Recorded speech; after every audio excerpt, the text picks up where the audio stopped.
Assalamualaikum. Waalaikumsalam, silakan masuk. Silakan duduk. Mana? Bentar.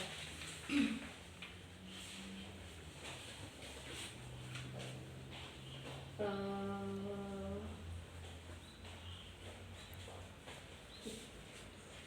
kamu tahu saya panggil ke sini kenapa? Karena saya lihat dari absen kamu sering tidak masuk sekolah. Maka dari itu kamu saya panggil ke sini. Sebelum kita memulai kegiatan layanan konseling ini, mari kita berdoa dulu biar lancar. Berdoa mulai. Doa selesai. Gimana kabarnya hari ini? Baik. Alhamdulillah. Oke, kita akan melaksanakan konseling individu selama 30 atau 40 menit. Sebelumnya saya harus jelaskan dulu ya, layanan konseling individu.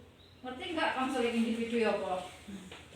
Konseling individu ini konseling yang dilaksanakan oleh 2 orang, yaitu konselor dan konseli. Di sini saya sebagai konselor dan kamu sebagai konseli.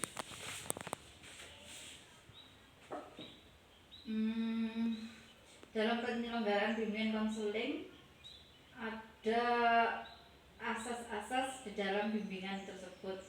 Asas-asas ini dapat melancarkan pelaksanaan dan keberhasilan layanan atau kegiatan lebih terjamin.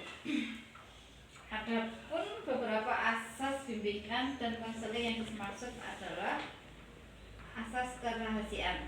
Jadi nanti saya sebagai konselor menjaga kerahasiaan dari konseli sebagai pasien atau dari kamu. Kedua, asas kesukarelaan. Ketika kamu mengalami masalah secara sukarela, kamu membawa konselor kepada masalah yang dihadapi. Ada asas keterbukaan, ada asas keinginan, asas kegiatan, asas kemandirian. Saya harap di asas kemandirian kamu menjadi mandiri dengan mengenal dirimu sendiri dan lingkunganmu. Asas kekinian, asas keterpaduan. Dan pintar tentang asas-asas yang ada pada layanan bimbingan konseling individu ini. Sekarang gimana? Sudah siap apa belum? Kita memasuki tahap inti. Kalau sudah siap,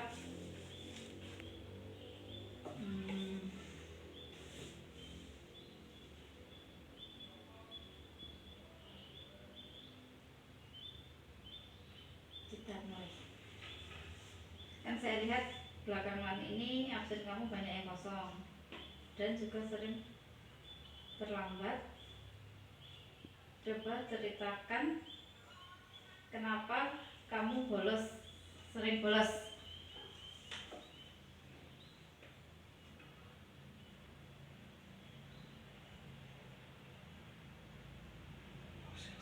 Action. Tadi saya melihat kamu terlambat masuk sekitar 1 jam pelajaran. Kemarin juga terlambat. Kenapa Pak akhir-akhir ini sering terlambat? Iya Bu, saya minta maaf. Memang akhir-akhir ini saya sering terlambat masuk sekolah. Bukan hanya itu saja lah, saya mendapat laporan dari wali kelas kamu juga sering bolos. Saya minta maaf sudah mengecewakan semua pihak sekolah. Ini yang sudah memberi saya beasiswa, tapi saya ini bukan tanpa alasan. Memang apa yang menjadi kendala sering melakukan hal seperti itu? Sebenarnya saya tidak ingin menceritakan masalah ini. Kenapa kok nggak mau menceritakan? Saya malu kalau sampai tersebar. Tapi saya juga butuh bantuan dari orang lain. Ya kamu nggak usah malu. malu, nggak usah takut, karena masalahnya tidak akan tersebar kemana-mana. Karena di dalam konseling terdapat kode etik, yaitu asas kerahasiaan salah satunya. Jadi jangan ragu untuk mengemukakan masalah kamu tanpa perlu merasa takut untuk diketahui orang lain. Dan saya di sini bertugas untuk mencoba membantu menyelesaikan masalah yang sedang kamu alami dan dialami teman-temanmu yang lain. Memang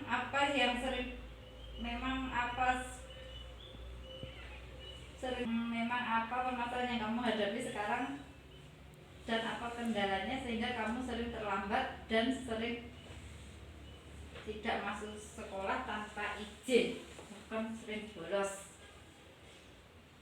Jadi begini, saya mau meringankan beban ekonomi orang tua saya dengan mengantar pesanan koran ataupun komplek perumahan sebelah rumah saya. Action.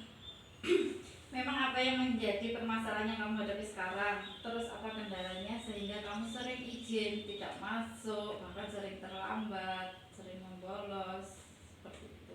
Apa yang menjadi kendalanya? Jadi begini, saya mau meringankan beban ekonomi orang tua saya dengan bekerja di pertambangan pasir. Terus jadi akhir-akhir ini kamu sering tidak masuk dan terlambat karena kamu bekerja. Ya, Kalau orang tua kamu masih ada kan? masih. Terus buat apa uangnya nanti? Uang yang saya dapat saya gunakan untuk membantu meringankan beban biaya beli obat. Bapak saya yang hanya kuli pantul di pasar. Padahal di rumah masih ada adik saya yang masih membutuhkan nutrisi buat pertumbuhan.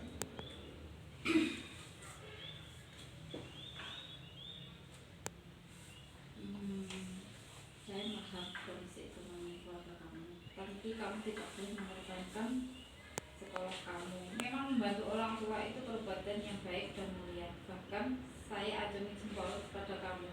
Dengan umur yang masih belia, masih muda, kamu mau mampu membantu perekonomian keluarga.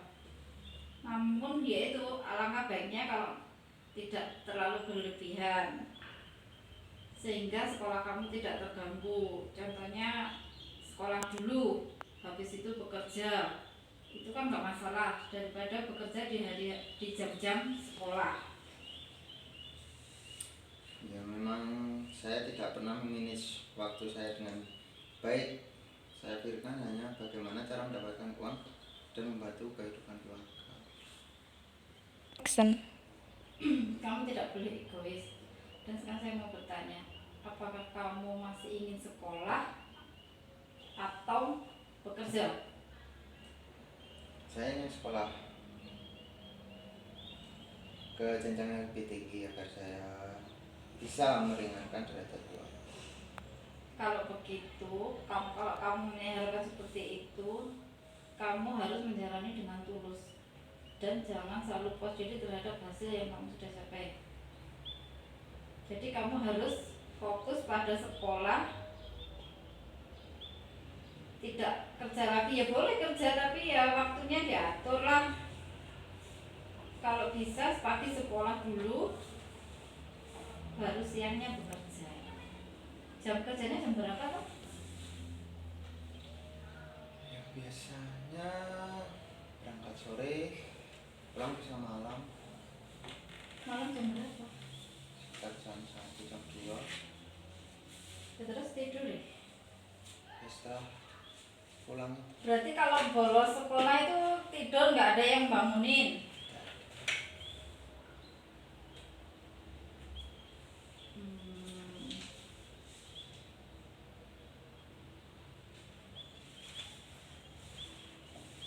Terus kalau nggak sekolah kan nggak dimarahin bapak ibu ya?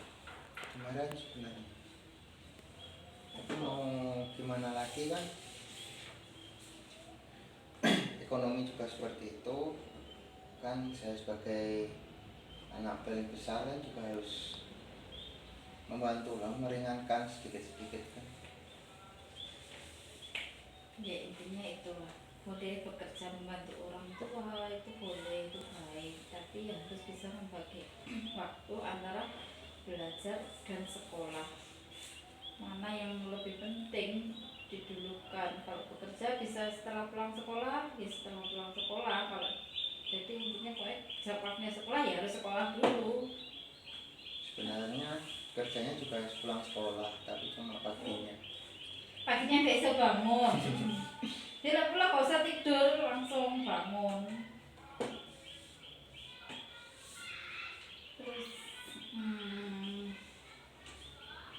Terus, mbak sebentar.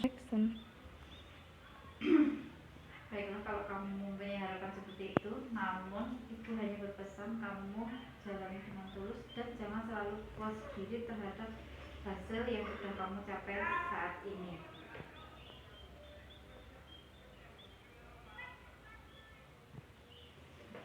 Kalau bisa, kamu pertahankan sekolah. Sayang sekali kalau tidak melanjutkan sekolah sampai lulus. Iman-iman. Iya, kamu harus bisa memanage waktu dengan baik dan kamu harus berpikiran jangka panjang. Kalau kamu seperti ini, dampaknya baik tidak untuk kelangsungan hidup kamu di masa yang akan datang. iya Bu, terima kasih sudah memberitahu saya.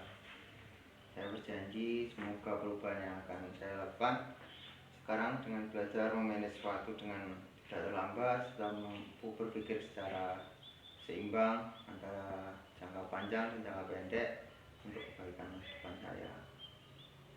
Ya, sama-sama. Mulai sekarang dirubah kelakuannya menjadi yang lebih baik. Saya hanya berpesan tolong jaga nilai kamu agar kamu bisa meraih cita-cita yang kamu inginkan. Ya Bu, saya akan berusaha menjaga kepercayaan yang sudah diberikan. Untuk itu kita baik, kalau begitu sekarang saya akan membacakan kesepakatan di antara kita, antara konselor dan konselor. Yang pertama, saya akan menjaga sebagai konselor, saya menjaga kerahasiaan informasi yang saya peroleh dari kamu hari ini, kecuali jika kamu memberikan izin. Informasi tersebut diperlakukan untuk kepentingan lain.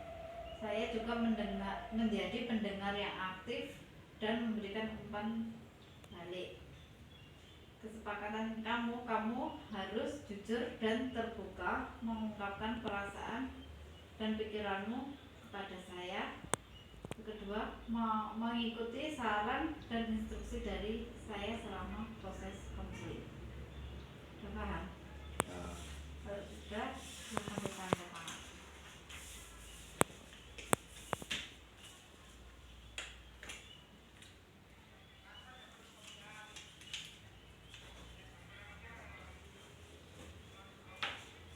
Dan kita masuk tahap penutup.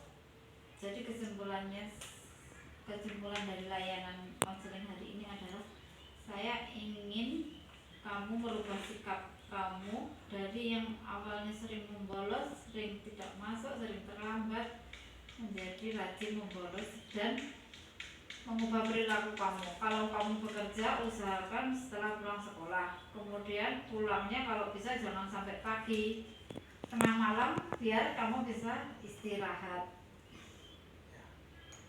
Di sini ada lembar evaluasi yang harus kamu isi dan lembar evaluasi proses dan hasil yang harus kamu isi. Nah, silakan kamu isi dulu. Dicenangi ya.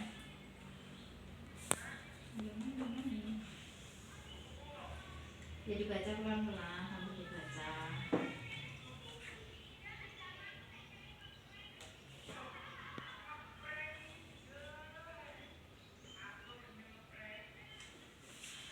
Action. Dari kegiatan ini kamu bisa mengisi Action. Saya memperoleh pengetahuan dan informasi tentang pengertian perilaku membolos dan dicentang nomor berapa? kedua.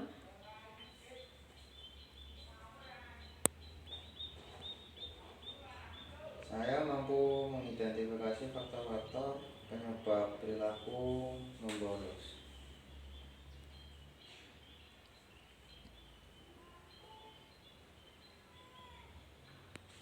Tiga. Saya mampu mengidentifikasi akibat dari perilaku membolos. Berarti kamu sudah paham tentang akibatnya apa jika kamu sering membolos. Ya, 4. saya bisa menentukan sikap jika teman saya mengajak membolos. Gimana? Berarti kamu diajak temen membolos, cik mau kok kak? Ya, Sekolah aja ya, yang pintar. Sekolah dulu sampai selesai. Eman-eman kamu masih muda, waktumu masih panjang. Udah diisi? sudah. Nah kalau gitu kegiatan layanan ini kita akhiri sampai di sini. Tetap semangat untuk sekolah. Ya, Kita akan menjadwalkan pertemuan selanjutnya. Mungkin kamu saya pantau 1 minggu ini. Kalau kamu tetap membolos, gimana, diberikan sanksi. sampai. Nanti kalau kamu bisa merubah sikapmu, kamu akan mendapat hadiah dari saya. Udah ngerti? Jadi kita akan mengadakan pertemuan lagi 1 minggu lagi. Ya, Udah, kalau mengerti kegiatan ini kita tutup. Sebelumnya kita berdoa dulu. Doa mulai. Doa selesai. Assalamualaikum warahmatullahi wabarakatuh. terima kasih Bu. Iya, sama-sama. Silakan. Iya.